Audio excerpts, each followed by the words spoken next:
I dig through the news and weed out the nonsense so you guys don't have to. 30 minutes or less? Why? Because anything longer than that's probably just BS, anyways.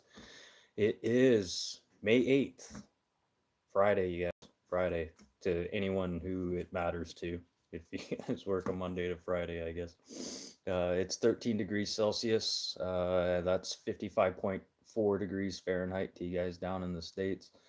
And let's start off with some birthdays today for May 8th. Who was born and who died? Well, I didn't do deaths today. That's not important. In 1737 today, Edward Gibbons, he was age 56 when he passed.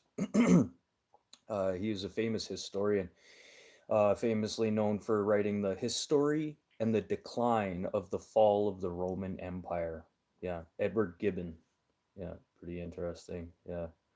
In 1884 today, Harry Truman. He was a Democratic. Oh yeah, Harry Truman. Sorry. Yeah, he was a Democratic or a Democrat, and he was also Vice President of the United States. And yeah, he passed at the age of 88. Yeah, Harry Truman. And then today, 1929, John C. Bogle. He was 89 years old with his passing. He was the founder of the Vanguard Group, very like profound investment organization. Yeah, it's still around today, the Vanguard Group. I don't know what to compare it to, but like it's pretty up there when it comes to investment companies and the Fortune 500 stuff. And then today, David Attenborough was born in 1926. He is 100 years old today. Yeah, if you don't know who David Attenborough is, he's from the British National History filmmaker. Like he has that sound, you just know it's Attenborough. Like he was that guy who did those not history, nature shows, before that Planet series that Discovery made, I believe. But yeah, David Attenborough. And yeah, 100 years old today, that guy. What did he find the fountain of youth when he was out there like looking at animals and finding animals from around the world? And then yeah, Harry Glitter's birthday today. Yeah, Harry Glitter. Yeah. The pervert British glam pop star. Yeah, he's 82 years old today, and I believe he's still rotting in prison where he belongs. That guy's messed up. And what's up with some of these British like people just getting away with things? Like there's a lot of famous like celebrities in Britain that have gotten away with things, and Gary Glitter is one of the guys who got caught. Why didn't the rest of the perverts get caught too?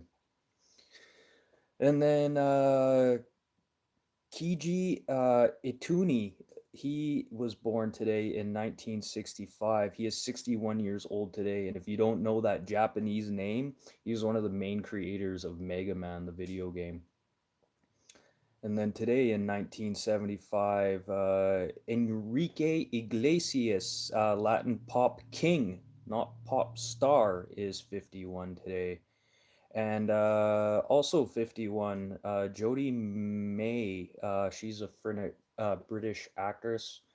To tell you the truth, I looked through her videography. I don't think I've ever seen a single movie that she's been in, which is kind of funny.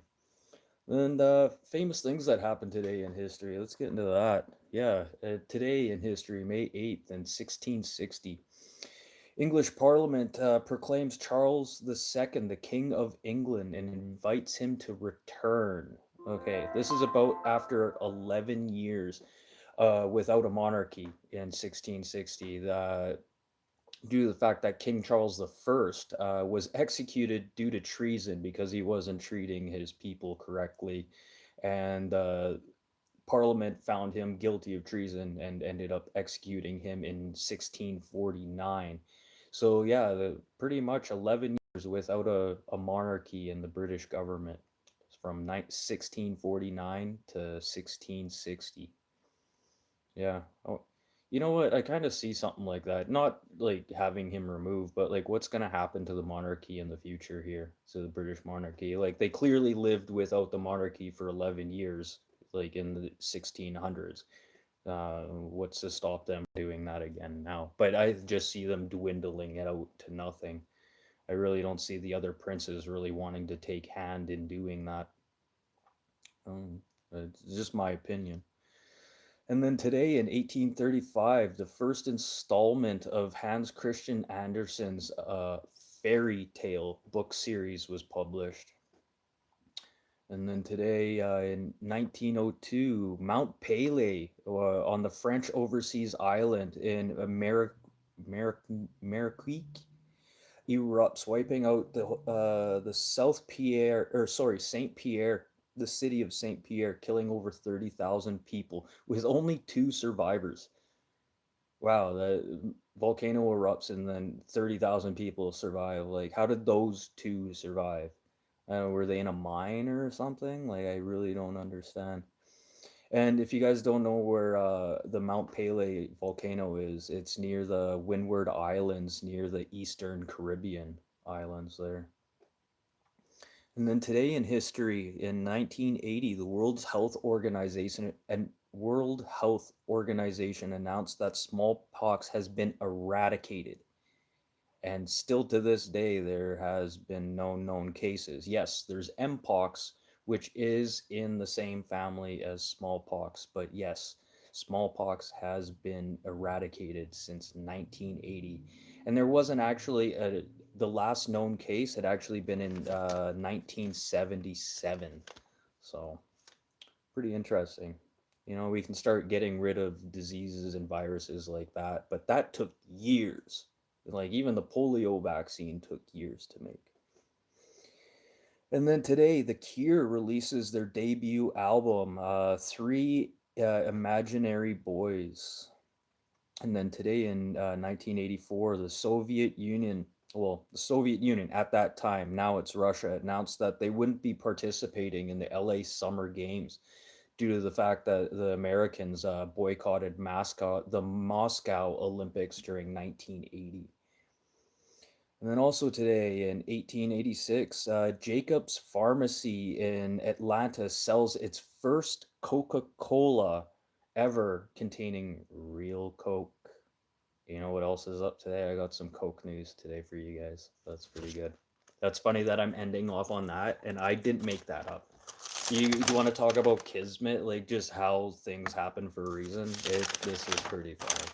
But yes, I ended on that. And what's funny, I wrote that last night, and then I wrote this stuff today, which is so funny. I just love how things like this work out.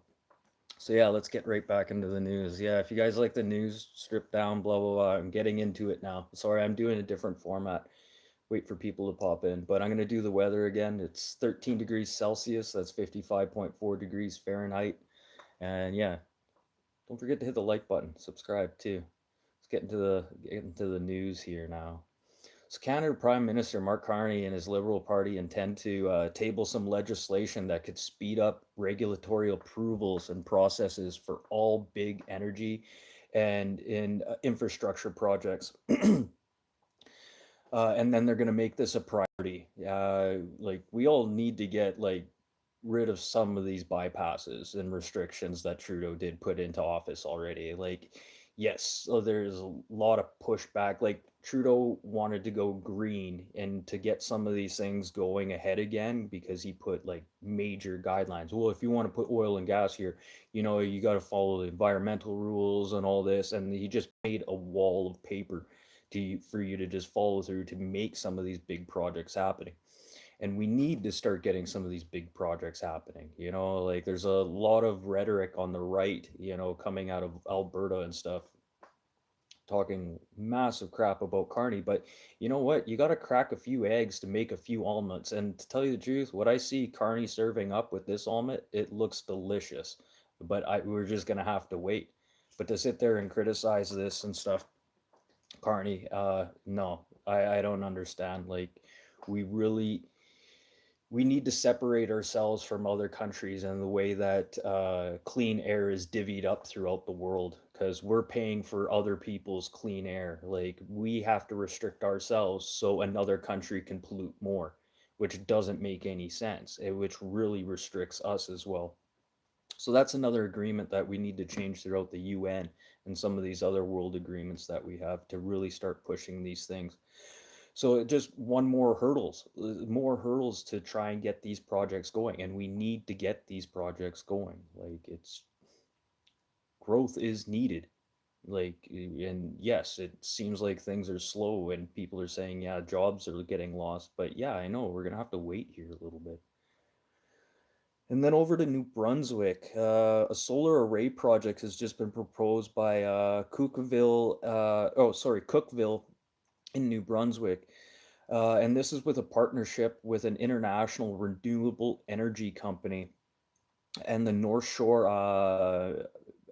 Mac Macma people, Macma Tribal Council. Sorry, Mi'kmaq.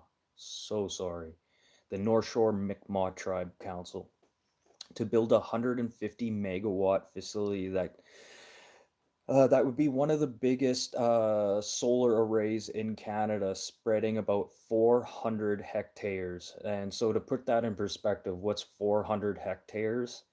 Okay, 400 hectares. Okay, if you're in New York City and you're at Central Park, cut that in half. That's how big this solar array is going to be. And what's kind of like, I don't understand this. Can anyone help me with this question that I'm trying to figure out? These native Mi'kmaq people have been fighting for this land for years, and now they're just going to cover it with solar arrays. And they're saying, yeah, we can still use it for grazing land and stuff, but they're cutting down trees and forests right now.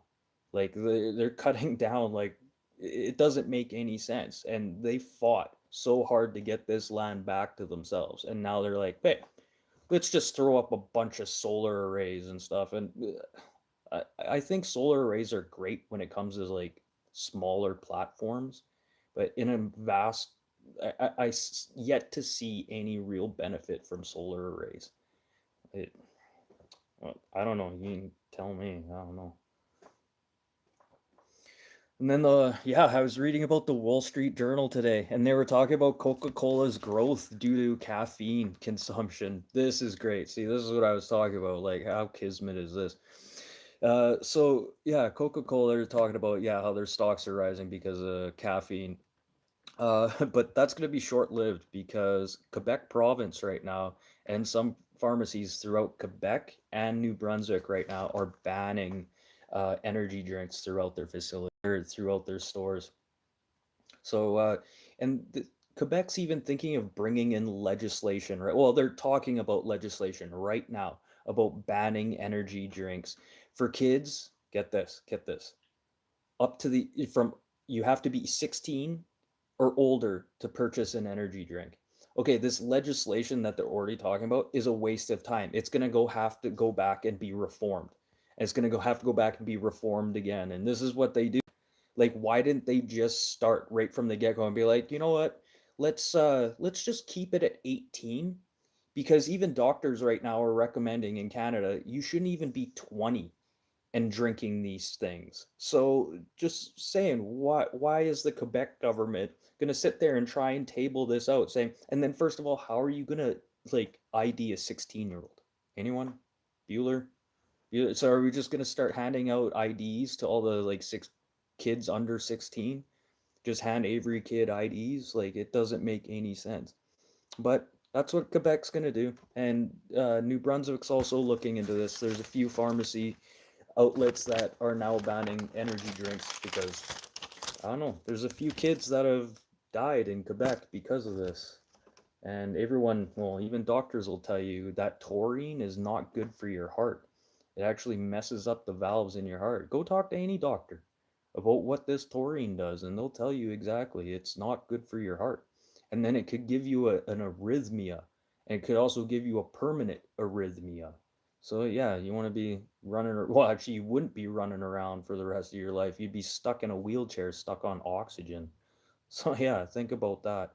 But I don't see how the legislation at 16 is going to do anything. Just keep it like alcohol and marijuana. I guess in some provinces you have to be 19 to purchase marijuana or alcohol. Like I think Saskatchewan, you have to be 19. So I don't know. Let's see what happens with Quebec, but I don't see any of this legislation happening for years.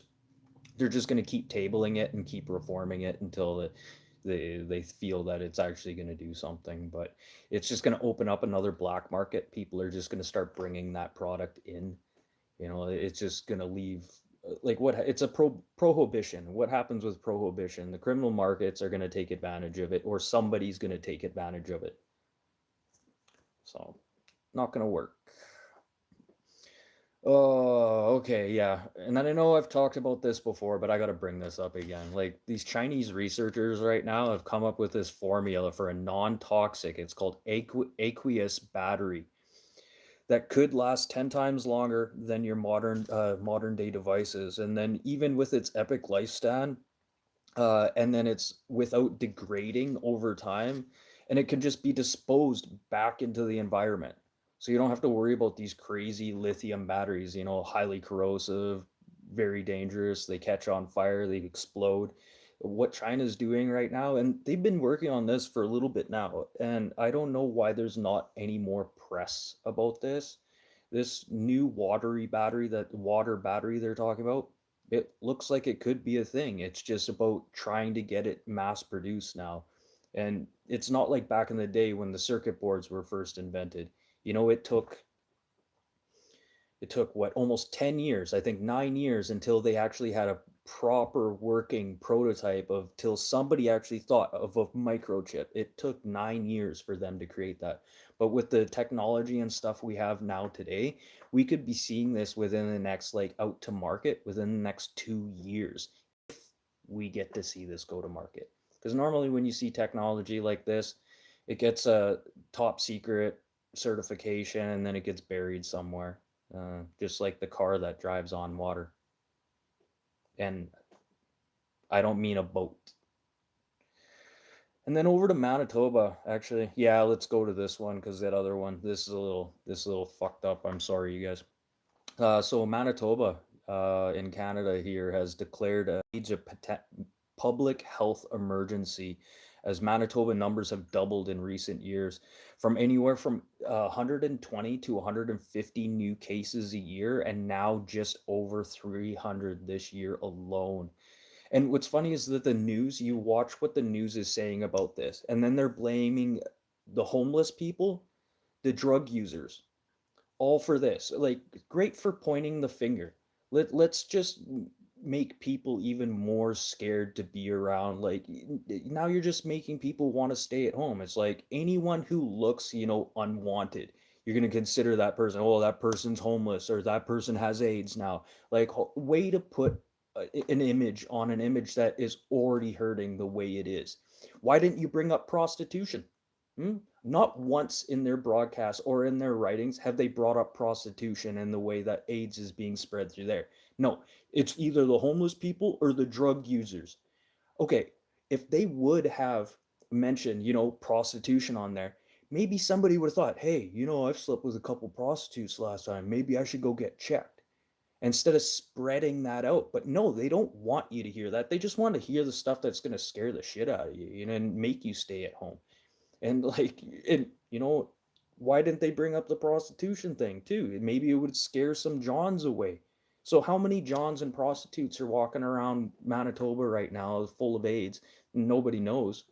And you know what? Putting that on the news could have saved some lives at the end of the day. But no, they just want to scare everyone and blame it on, the people that can't fend for themselves. Yeah, it's the drug users and the homeless people that are spreading the AIDS. Yeah, that's a great picture to put their media. That's all your local media does. They find the weakest link and then they focus onto that. And now, instead of the government having to do something, now the people start gravitating to that. It's like, oh, so now the people take care of the government's problems themselves. Whether it's through violence or not helping them anymore to where they starve, or just don't have shelter and freeze to death. It's just pushing those people farther and farther away. And I'm set not like totally for like drug users and homeless people and stuff. Yes, there's the bad ones and too, but there's people that are just in a bad fucking spot. And now you put these people in a bad spot by promoting like Like, this is like hate speech. It's like, now you think everyone that's a homeless or a drug user probably has AIDS. Like, anyone remember what the 80s were like? The AIDS epidemic was crazy. There's people who were just completely shut away from reality and from public life because they found out they had AIDS, and no one knew how it was spread. The knowledge wasn't there, and it scared the shit out of people. And that's what should be. We should be looking at the situation, not scaring people away from the situation. And it's sad how things go like this, and it's not frustrating that people agree with this. No, that's what bothers me, is that people just go along with this. That's the part that really bothers me. They see it and they just don't care. And yeah, oh yeah, some here. Let's talk about some finance stuff here. So Canada has just now opened its regulated Canadian digital dollar now. Check this out, Digital Terra Group. Keep that in mind. Digital Terra Group. Like, seriously, keep an eye on this company right now. Has announced to officially on Monday. I don't know how I didn't hear about this already, but CADD on Monday are ready to start competing with the U.S. market as a digital currency. Uh, this is super big right now. There's a lot of backing behind this, and if anyone had, you know, the financial backing or the uh, stock market kind of smarts, if you start playing with this new Canadian currency, you could probably make some real good money really quickly. So yeah, I'm gonna do some more digging into Terra Digital Group and this new Canada digital currency. And then this digital currency, see, it's already happening. It's already happening. They're getting rid of currency completely, and they're already trying to get people to get rid of their gold by keeping gold really expensive right now, so people get rid of it. And the thing that people don't remember about gold and silver, you hold on to it. You hold on to it. Like, is it an emergency right now? No, it's not an emergency. Hold on to your gold and silver. Like, don't be letting think like that you're gonna get top dollar for your gold right now. Don't use it. It's a safeguard to protect yourself. And by them like making you think like, hey, it's a good time to sell your gold, do not sell your gold and silver right now. It's crazy.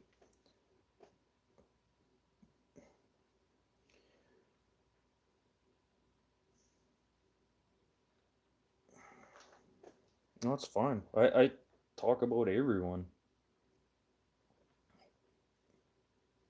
Yeah. There's things I like about Trump, and then there's things I don't like about Trump. Like, the other day, one of the smartest things he ever said was he was at a press conference, and they were talking about Putin coming to Mar-a-Lago for the, what was it, the G16 or something, or G32. And he was like, no, no. And they're like, well, shouldn't they be sitting down? He's like, you know what? I think kicking him out of the G8 was probably the stupidest idea you guys could have ever have done. Because every time I come to a G7 or G6 meeting with you guys, all you do is talk about Putin. Putin does this, Putin does that, Putin does, like, holy fuck. You know what? If Putin was actually here, maybe we could sit down and talk about this stuff, but you guys had to kick him out. And all you do is talk about him behind his back, and you're not getting anything resolved in the first place. It's just a big party for you guys to sit there and shit on Putin. And that was probably the smartest thing I've ever heard come out of President Trump's mouth. Like, think about that. That is a smart decision. Why did you kick Russia out? And yes, I know why. Duh. I know why. But if you had a plane to talk with each other still, maybe we wouldn't be in this fucking situation that we are in right now with Ukraine.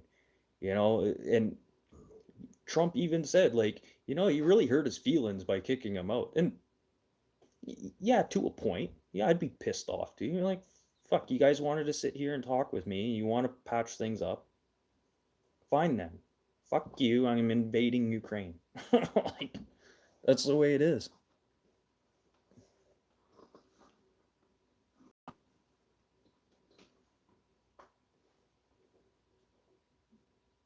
Yeah, that's the thing. You can only help work on one person at a time. That's another thing. You know, George Carlin said it best. Once you start it, like me and you, one on one, it's easy. It's easy to deal with each other. You start adding other people to the group, and then that other person's whispering in your ear, well, I don't like that person, or that person smells. Now it becomes a problem. Always. But always talking one on one, you can get more done instead of having it in a big group. And you guys have to understand, the bigger the group, the harder it is to have a proper conversation without somebody throwing their opinion into the gears. You know what I mean? Like, it's so messed up. Hey Amy, how's it going? Ooh. Well, I'm almost done the show.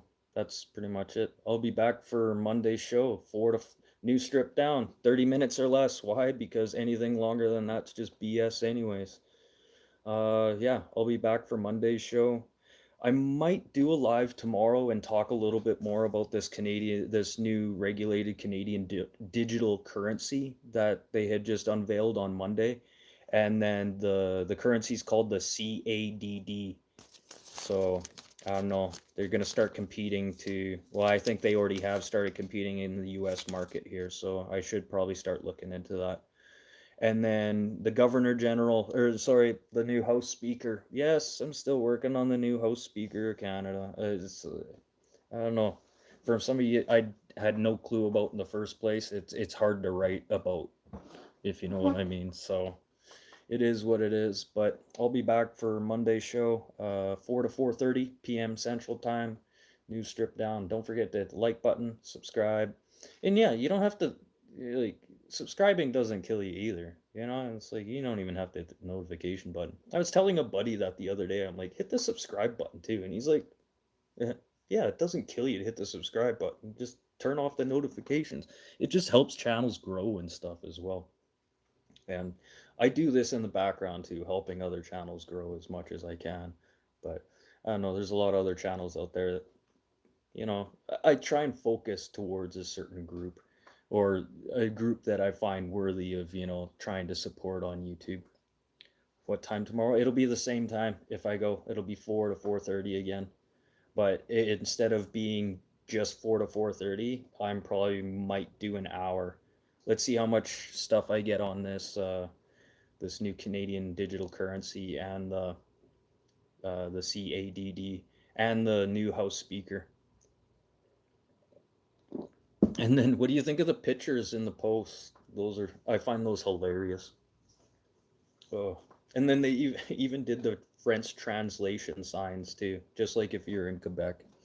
Yeah, that's the only thing I like about AI right now is finding like making your own images. Like, yes, it's not always what I wanted, but close enough. I'll take it, and I find them pretty funny.